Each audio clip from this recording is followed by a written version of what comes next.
This episode of the EV Resource Podcast is brought to you by Titan Auto and Tire. Titan has some of the very few independent auto repair shops in Central Virginia that are qualified to work on EVs and hybrids. And from hybrids to Hummers, they fix everything. For more information and to schedule an appointment for your vehicle, go to TitanAutoTire.com. Coming up this week, what will 2023 look like for EVs? I'm talking about the EV tax credit and general predictions for the year.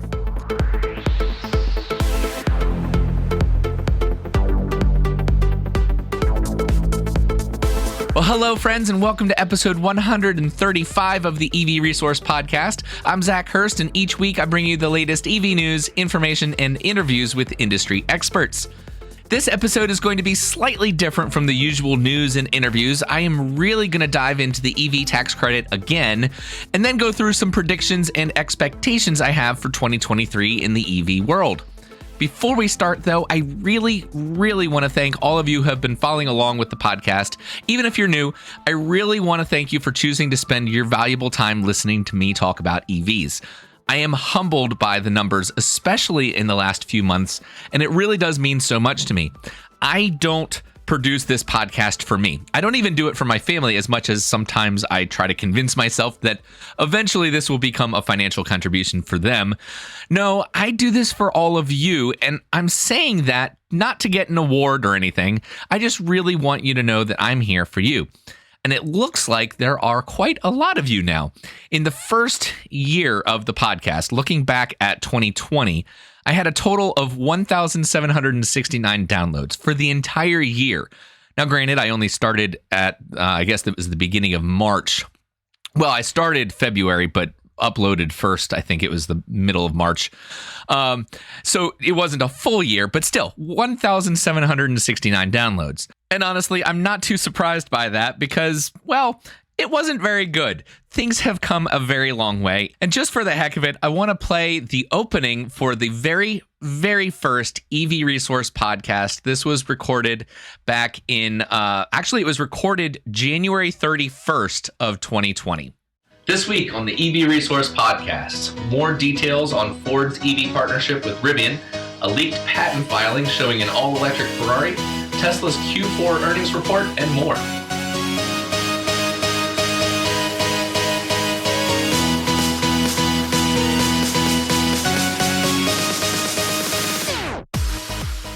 I'm actually really curious to see if any of you remember that original intro music. Things have come a very long way since then.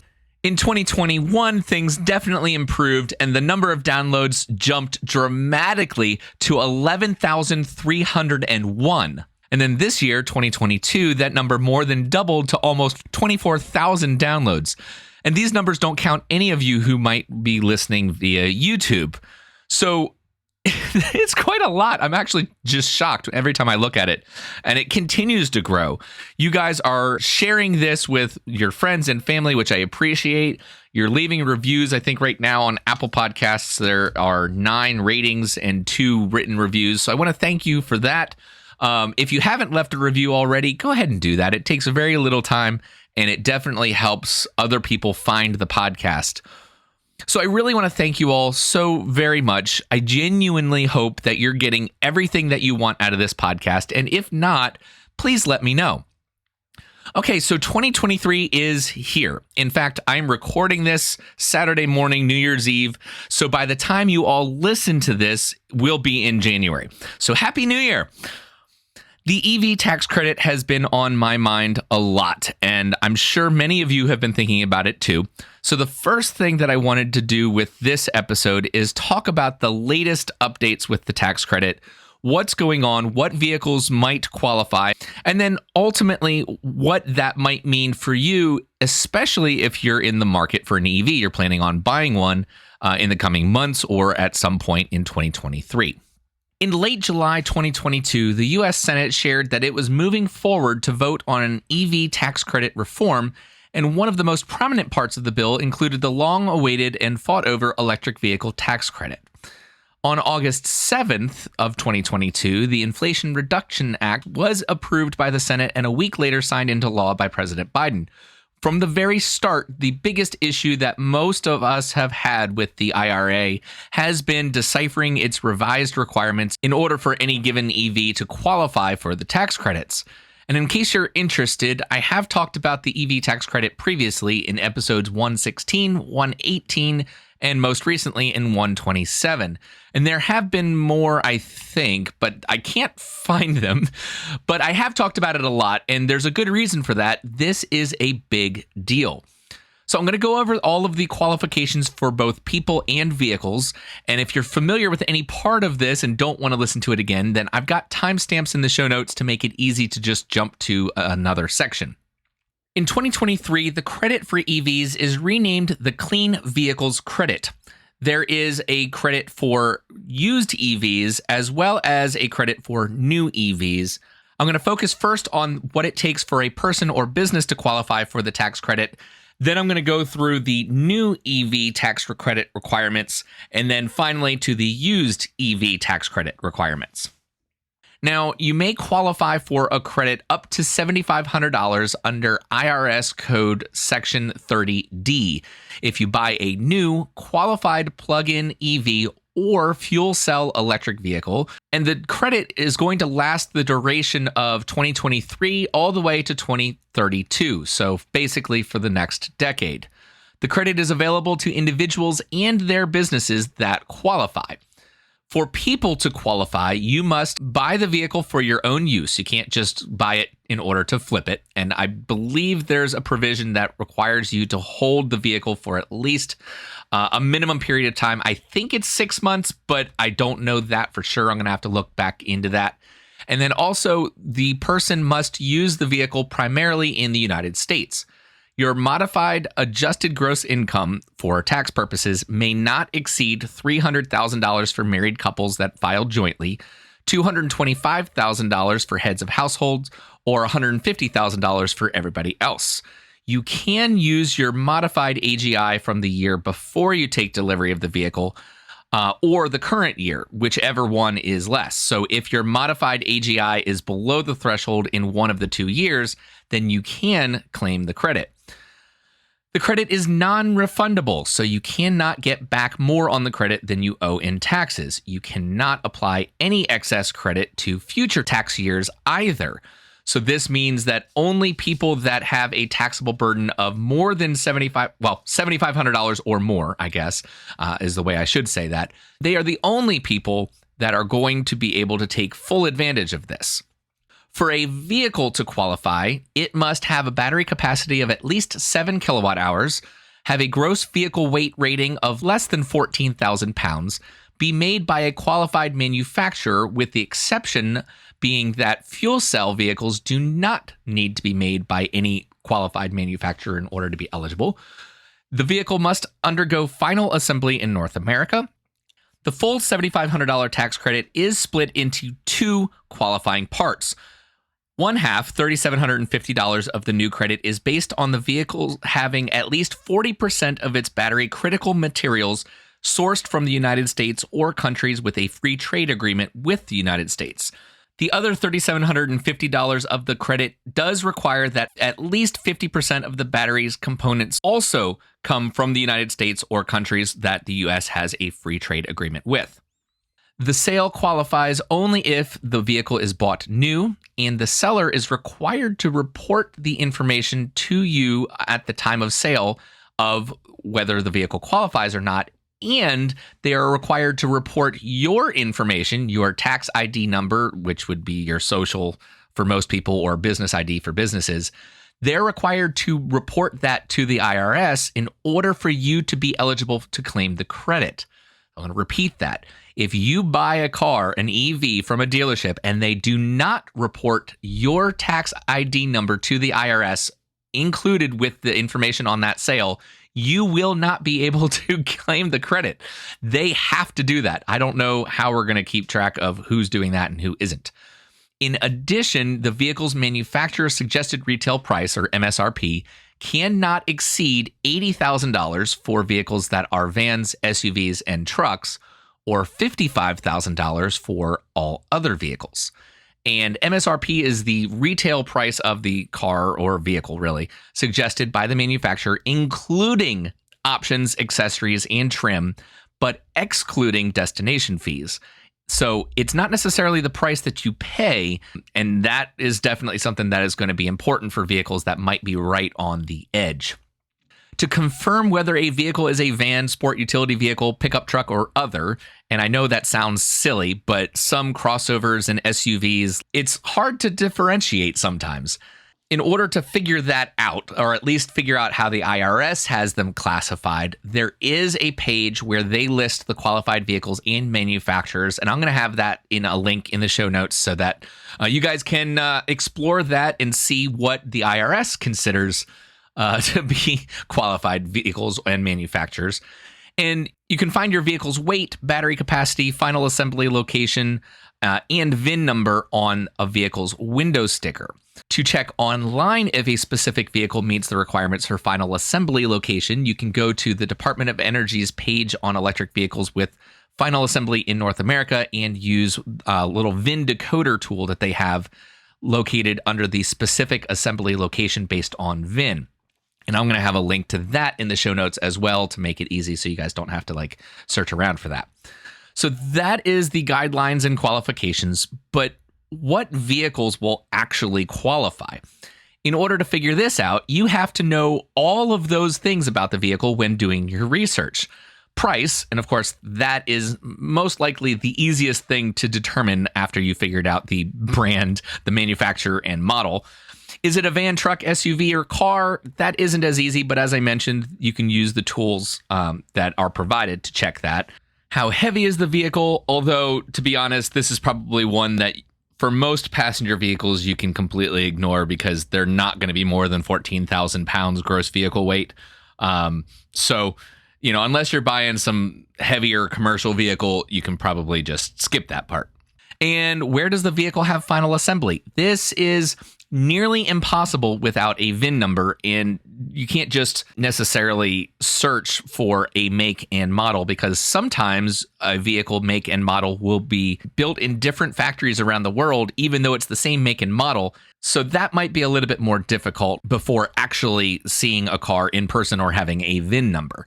Battery capacity, super easy to figure out. That's going to be published information almost anywhere. And made by a qualified manufacturer, that's where you would have to go to the IRS page to see what they list. Battery components and materials and minerals that need to come from North America or a country that the US has a free trade agreement with. Honestly, I have no idea how anybody would be able to research this on their own. And this is the part that I personally get hung up on. So we'll see. And there is something specifically to that point that starting in 2023 does not matter. Well, it matters, but it's not a part of the tax credit qualification, and I'll go over that in just a second. But that's basically how the law and guidelines are written. But there have been, to that last point, some interesting things happening that will affect vehicle eligibility. Written into the application of the law is a part that says the government has until the end of 2023 to develop guidance on the battery, mineral, and component requirements. But they don't know how to figure that out either as of right now. And the U.S. Treasury Department has said that it needs until at least March to determine the EV battery requirements, despite the other qualifying requirements starting January 1st. So this means essentially that the battery component and mineral part doesn't count yet. So if a vehicle meets all of the other guidelines, then it would qualify for the full $7,500 tax credit. And that is a big deal. But the one part that really gets me going here is the fact that this credit is non-refundable. I personally feel that the people who need EVs the most are the people who can't typically afford them and generally don't have a tax burden of $7,500 or more. 50% of the people in this country don't have any federal tax income burden. None. So that means more than 50% of the people in this country cannot fully take advantage of this credit, and they might not even know that. You can bet that dealerships like, I'm going to use Chevy with the Bolt as an example, because that is one of the least expensive vehicles on the market. I think it will actually qualify for the full $7,500 until the other guidelines for battery stuff get determined. So that brings the price down well below 20 grand, like 18 and some change. So that's really attractive. But the people that are shopping for a Chevy Bolt, whether it's the EV or EUV, typically aren't people that have a taxable burden. So dealerships are going to advertise, or at least salespeople I expect to mention that, oh yeah, there's this $7,500 tax credit, the vehicle qualifies, blah, blah, blah.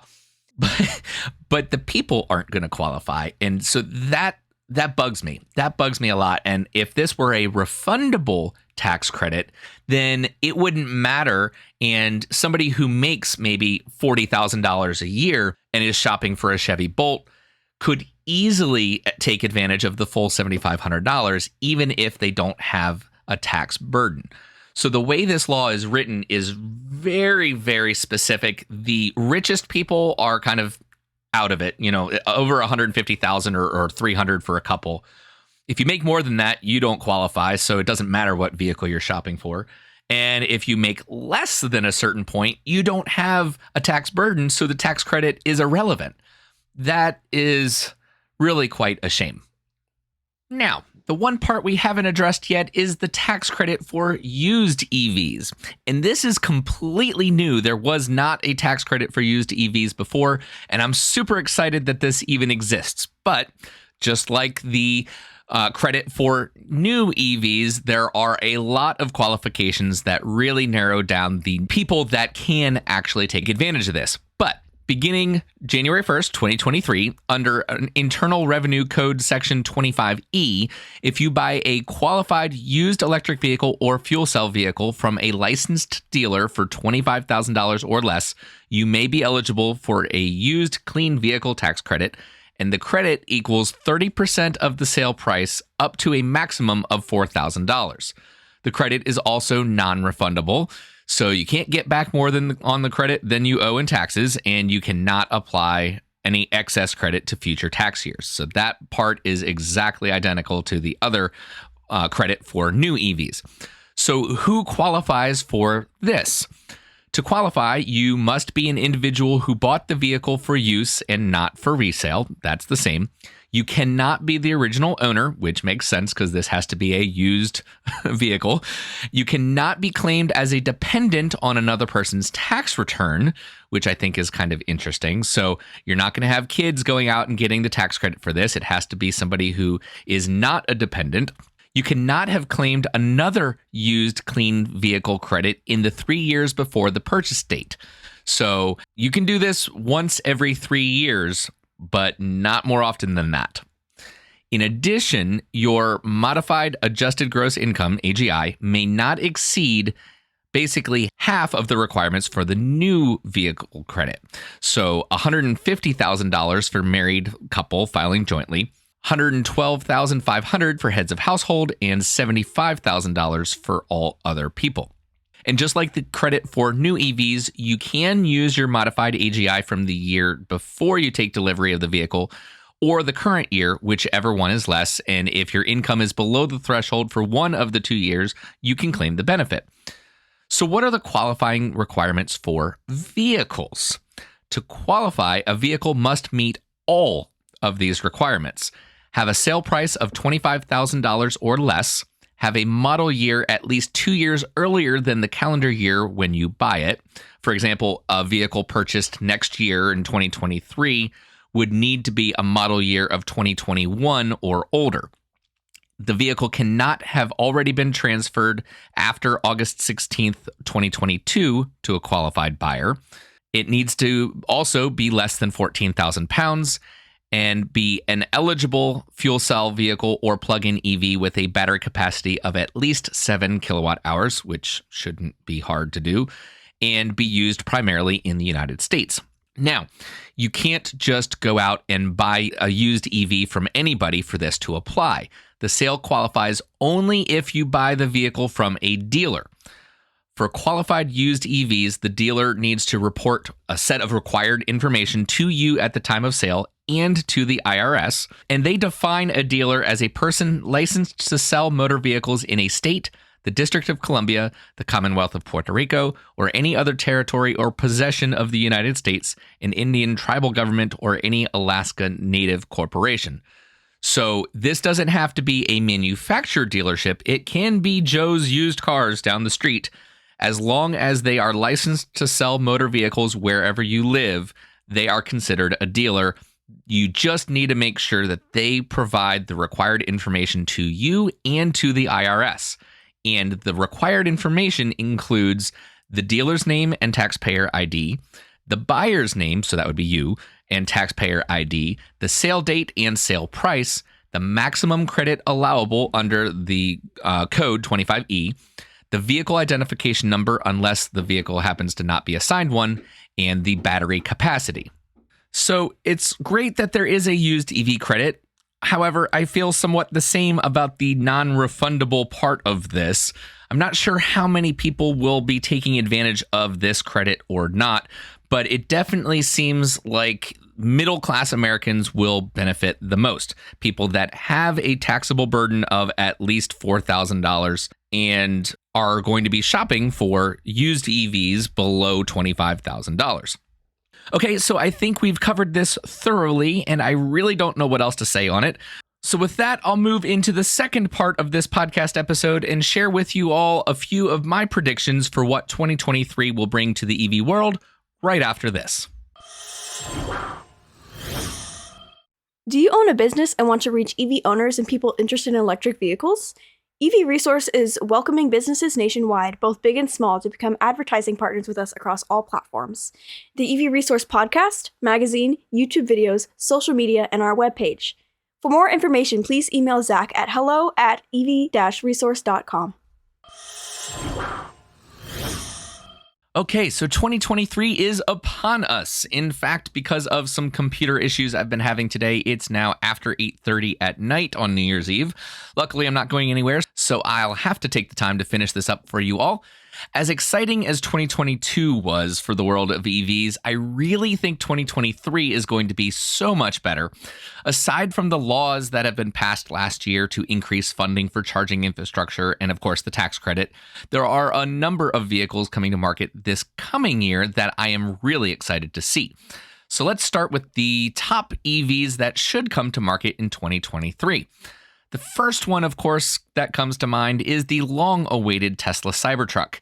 Easily one of the most iconic vehicles that has ever been planned, and when these finally hit the streets, owners are sure to get more attention than even drivers of supercars. Personally, I know when I spot one for the first time, I'm going to have to chase it down with the excitement of a child.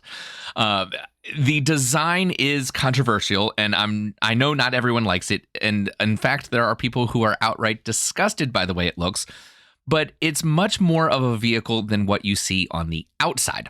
Tesla recently revealed that it is going to use the same megawatt charging capability and 1,000-volt architecture that they are using in the Tesla Semi, and I'm sure we can expect many other advancements that will make this vehicle a leader in the electric truck space. That being said, we can also expect to see the first deliveries of the Chevy Silverado EV pickup truck. With a claimed 400-mile range, it will be the longest range EV that the Chevy brand has to offer. It's also going to be quite powerful as well, with an expected 754 horsepower and 785 pound-feet of torque. 0 to 60 in 4.5 seconds could be a tad quicker in order to compete better with the Rivian R1T and Hummer EV, but maybe GM didn't want to take anything away from the Hummer in terms of acceleration.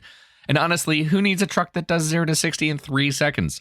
I bet you never expected me to say something like that, did you? It will be equipped with vehicle-to-home capability, which is cool, and basically they are designing this to be a head-on competitor to the Ford F-150 Lightning. Hyundai is coming out with the Ioniq 6. This is based on the eGMP platform like the Ioniq 5, but it is a sedan with crazy awesome aerodynamics. It should have the same 77.4 kilowatt-hour battery capacity, but it is expected to be able to go 380 miles on a charge. Keep an eye out, especially for the performance versions, to be smoking most other vehicles off the line. And speaking of performance, Polestar is bringing its first SUV to market, the Polestar 3. If the success of the Polestar 2 is any indicator, this should sell amazingly well. Granted, its starting price is over $84,000, but there are lots of people who will lay that out for this. I think it's one of the best looking SUVs that I've seen pictures of, and I cannot wait to see and test one in person. Other notable mentions that are coming are the Alfa Romeo Tonale, the Fisker Ocean SUV, Cadillac Lyriq, Indy EV1, Chevy Blazer EV, Kia EV9, Canoe lifestyle vehicle, Aptera, which of course is one that I am waiting on, and many, many more. The EV space is definitely heating up. But what else can we expect? Well, I, for one, expect that Tesla will open up the North American supercharger network to non-Tesla vehicles. This will be a massive game changer if done right. They've already started doing this in Europe, so I really expect that we will see it here too. I also expect that software will take an even bigger role in how we use and interact with our vehicles. I think we'll see much more entertainment built into the vehicles, like streaming services and games. Tesla has shown that it works, and many people really enjoy the added features. I think we'll see the vehicles we use become much, much more than just transportation devices. I predict we will hear a lot more chatter around advances in driver assistance systems, but I don't think we'll see much more progress past level 2 autonomy. Granted, very advanced level 2 autonomy, but I think the regulations will be the restrictive factor here more than the technology. I think we'll see a big improvement in battery technology, where we should see more manufacturers getting battery costs down significantly. And additionally, I think we'll see much more battery recycling and have that become more mainstream. I think one of the biggest changes to the EV space will be with vehicle fleets. We're going to see many, many more companies investing in electric vehicles, both on the commercial delivery vehicle front as well as municipal fleets. So I'm going to leave it at that. There is a lot going on, and the one thing I don't need to predict is that I'll be here reporting on the news for you, and that you'll be here to hear all about it. So now on to the question of the week. Last week, I featured an interview with Sam Rabinowitz of Driven and Driven Performance, and I wanted to know if you thought that there was a market for people wanting to learn the ins and outs of their Tesla vehicles. There were only 3 votes, which, if I have to admit, is a little disappointing, but I did get some email feedback as well, and most responses said that there is a need for companies like Driven. Alan Michael said, quote, "It's not that Tesla does not teach. If you invest the time to attend the virtual seminar before delivery, you get what you need. But I have found some new owners miss it or do not attend due to time or maybe not tech savvy," end quote. And Christopher Lawrence added, quote, "First off, I agree with Alan's comments.